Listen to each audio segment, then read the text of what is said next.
இங்க ஒரு டிசேபிளான பையன் பார்க்ல பொண்ணுங்க ஒர்க் அவுட் பண்றத பாத்துக்கிட்டு இருக்கான். அதை நோட் பண்ண அந்த பையனோட அப்பா அவன் எதுக்காக பாக்குறானே தெரியாம பையனுக்கு ஸ்போர்ட்ஸ்ல இன்ட்ரெஸ்ட்னு நினைச்சிடறாரு. அன்னைக்கு நைட் டிவில வீல் சேரோட மேரத்தான் ஓரங்களை பார்த்தவரு நம்மளும் ஏதை பண்ணக்கூடாதுன்னு யோசிக்க ஆரம்பிக்கிறாரு. அடுத்த நாளே வேலையெல்லாம் விட்டுட்டு மேரத்தான் ஓரக்காக பிராக்டிஸ் பண்ண ஆரம்பிக்கிறாரு. கொஞ்ச நாள் கழிச்சு மேரத்தானும் வந்துருது. ஆனா கடைசி வரைக்கும் அந்த பையனுக்கு அவன் அப்பா ஏன் இதெல்லாம் பண்றாருன்னே தெரியல.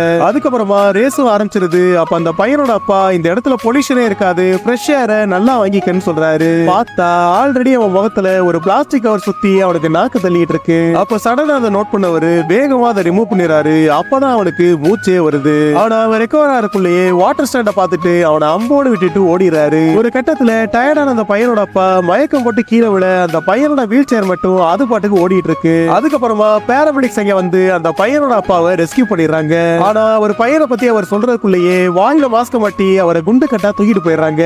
அதே நேரத்துல காவாயில இருந்த அந்த பையன் அவங்க அப்பாவை கழுவி ஊத்திட்டு இருக்கான்.